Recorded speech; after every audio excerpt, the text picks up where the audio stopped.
Lock in, y'all. All right, lock it in.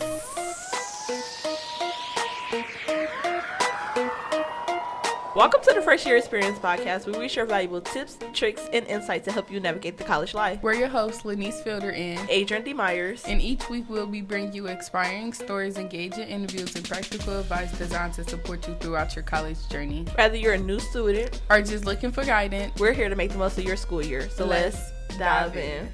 On today's episode, we have with us Director of Academic Affairs, Kamarea Johnson. What year are you, Kamarea? I am a second year. a sophomore. I am a sophomore, yes. Okay. What's your major? My major is health sciences and public health. So, you have lived in the dorms, correct? Yes, I have. What is that like? It's a different type of experience. I think it's pretty fun. I think everybody should have that type of experience as a first year or just in general in the college life. I think it shapes and builds who you are as a person. Yeah. It gives you a lot of character. It do. It do. I can agree with that.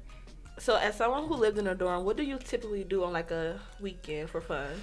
I didn't do nothing. I studied 24/7, and that's about it, really. Watch TV and study. I didn't do anything. Mm-hmm. Yeah. I'm sorry that I'm bored. If it's not an event on campus, we wasn't doing nothing either. Yeah. Still not doing nothing. Yeah. Okay. How does it feel living on your own without your parents? I feel like my mother, I feel like she prepped me to be on my own pretty much. She had me do a few things. Well, I take that back. It was difficult as hell, and it was hard for a bit, but it's whatever. Yeah. You learn to grow with it. I wouldn't say I learned anything, but but it was most definitely an experience. I am on my own now, so I mean I guess I learned something. Right. Yeah. So how would you rate your freshman year, like your freshman year all over? Freshman year was pretty cool. I was involved a lot. I did a lot of initiatives for the school, so I think that what kept me sane, being around campus and just running around doing a lot of things. Y'all know what I was doing. Yeah. So I thought it was pretty cool. It was pretty fun. Okay, so during your first year, what kept you motivated? What kept me motivated? Honestly, just all those nights when you cried or whatnot, I was like, what's the purpose of giving up when I cried all these tears? So I might as well keep moving forward because I don't want to waste those tears on something that's pointless or useless when I can cry and wipe it off and just keep moving forward, climbing all those mountains. So just all those tireless nights where I just teary all night.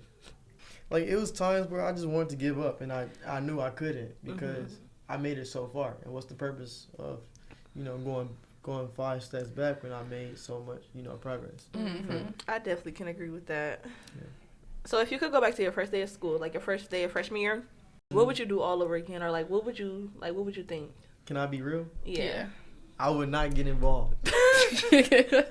I would do my homework and go to class and just be a regular student. I would not get involved. Why wouldn't you get involved? Especially since you're so heavily involved now. I am, and to be real, I do enjoy it, but it takes up a lot of your time, and you would think, well, we're all second years. We all came in as first years last year.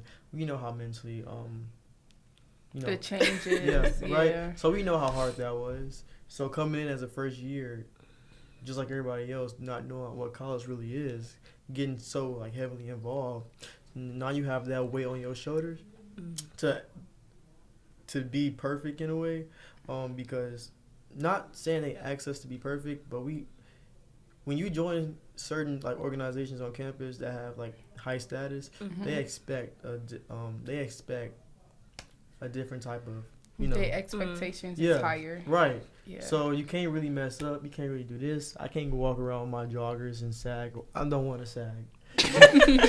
Let me get that. I want to make that clear. But it just, the expectation is high, and that can be draining. Right. You don't want to mess up. So also trying to balance first year and then that expectation of being perfect Mm-hmm. and doing things right is too much, and it collides. Yeah.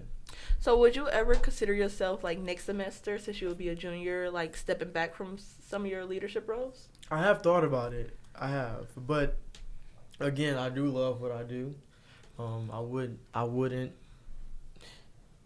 won't say I won't necessarily give it up, but I would. How can I word that? I love what I do. Period. Period. But I have thought about it. Mm-hmm. I have thought about it. Yeah. Okay. You first generation, right? Yes. Okay, so do you feel like your family or high school prepared you for college? Yes. So I went to a PWS. Mm-hmm. I'm not going to say what that is. And I took a lot of college courses. So I felt prepared. Honestly, I think what hit me the most was like the mental challenges. I wasn't prepared for that, but academically I was prepared. Yeah, my school prepared me for it. They did good doing it. That's good. That's good. Do y'all feel like y'all school prepared y'all to be here? Not at all. No. Like no, literally not at all. Literally. Like, yeah, we did college tours here and there, but that's not. That's not preparing Yeah. us for the college classes and everything else now. That's one of our goals. Hopefully we can see that actually happening next year, where we can get our juniors and seniors and prepare them before they step into the college doors, so they won't be lost and confused. Right. So that's one of our goals. I like that. I would feel like that would be very beneficial. In what ways do the University of Michigan support students' mental health and physical health? So we have CAP and DASH. So CAPS is our psychological counseling, where if you're dealing with something, you can come to the youth center. It's located on the second floor. Don't know the number. But we have like our counseling, and then we also have the Office of Dean and Students. That will be on the third floor of the youth center, where you can talk to any of our staff members that's indicted in those offices. Dr. Julie Snyder is the Dean of Students and the Associate Vice Chancellor of Student Engagement, I believe. So we have all these resources, and we also have DASH that's located in a UPath, University Pavilion. So we have all these resources that can help you out if you do need any help. All you gotta do is honestly talk to any staff member that you see on campus, because they can also pinpoint you to the right services that you need or resources. My advisor was Jennifer Alkerix. She was amazing personally to me. Before I changed my major to public health, I was health sciences of radiation therapy. Well, in radiation therapy, that's a program, and she did everything right. She did everything right. She was amazing. So I never had any like advising issues. I don't get where people come from and they be like, "Oh, my advisor was this and that." Health sciences, we got it down pat. One thing that I'm working on now is academic standing policy and forgiveness, and I believe that our university can better that policy by making it where students can actually find it feasible to actually do certain things. And what I mean by that is our academic standing policy is good standing, warning, up or out, and dismissal, where we have a lot of different universities that's bigger than ours, right? Because we are a sister campus, that have all these policies where if it's good standing, it's warning, it's academic alert, before they dismiss a student. And the forgiveness policy would be also like, okay, so if I fail all my classes, they kick me out. So now I can't come back into like a certain time period. I got to go to a community college to improve my GPA, or I need to wait until that limitation, right. So I'm working to better that, and that's one thing that our school can improve, is our academic standing and forgiveness policy.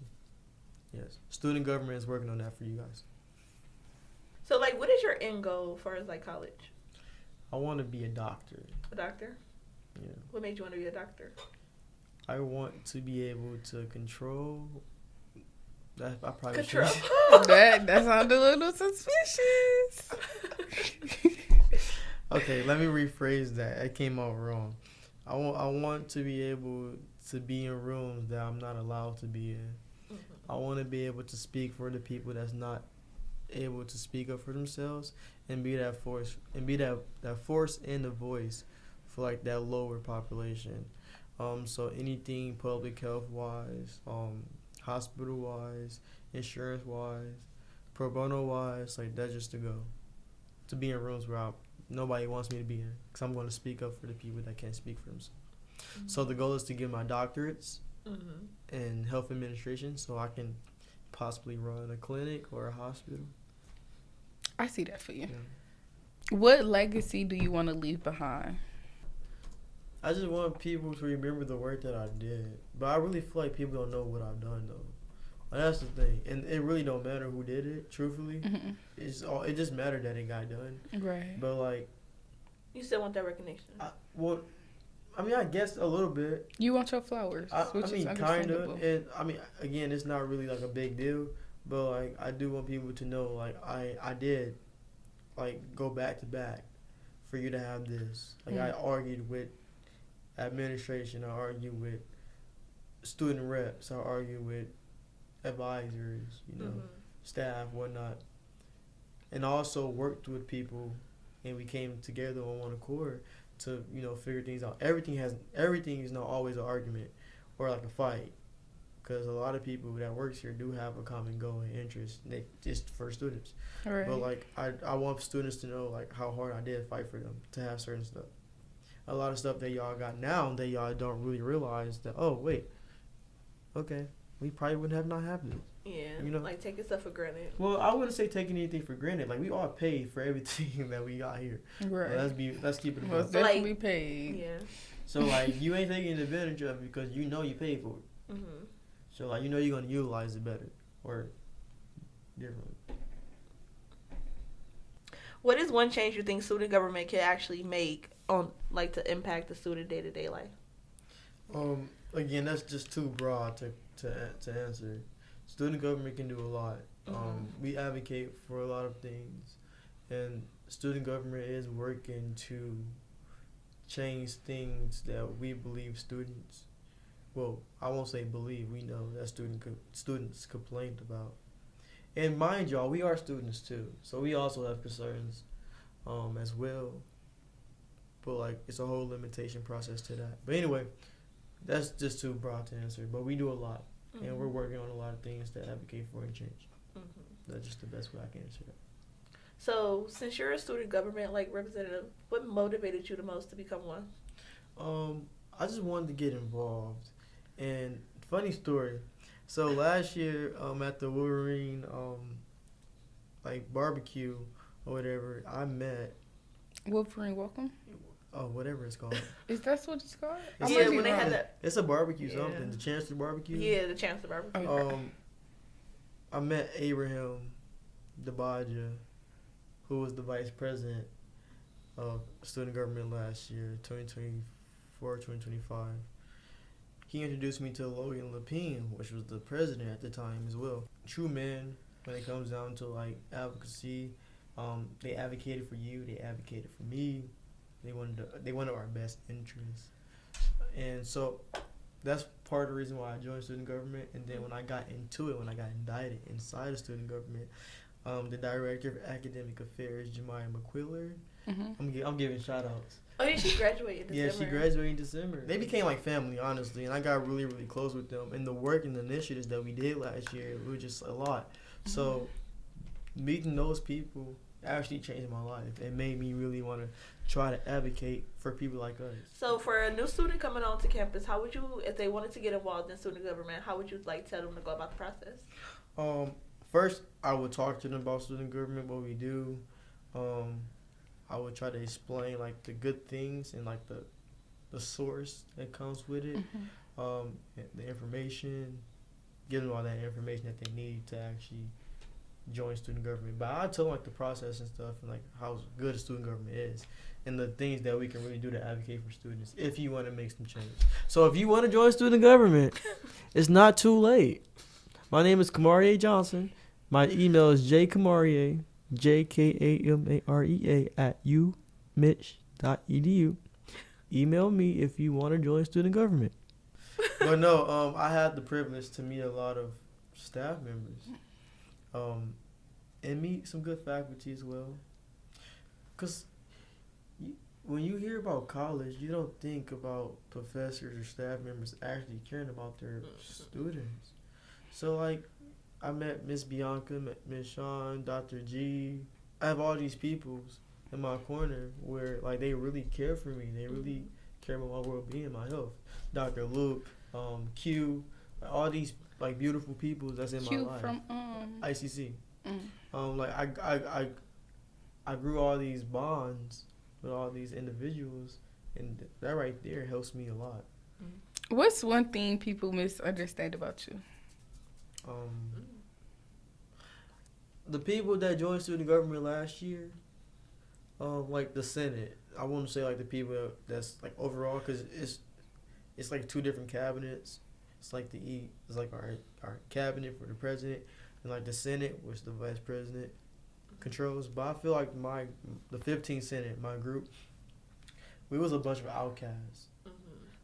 We didn't fit in with the norms, and that's what I loved about us. Like we didn't fit in. Like we was bright individuals with like these, I don't know, these goals and these ambitions. And I feel like people just don't get me as a person. I mean, not trying to be funny. It's kind of hard to separate the two though.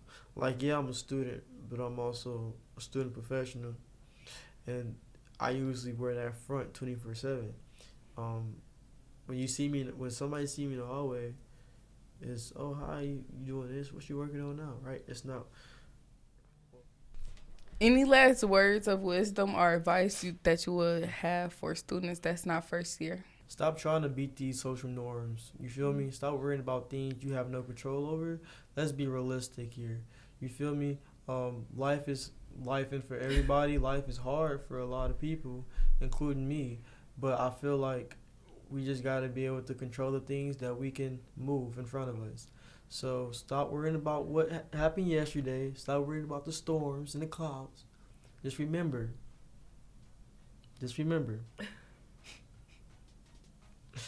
that in the midst of those clouds, in the midst of those rainy days, the sun is behind it and is waiting to shine on you. So you got this, and just stay prayed up and fast if you believe in God. You feel me?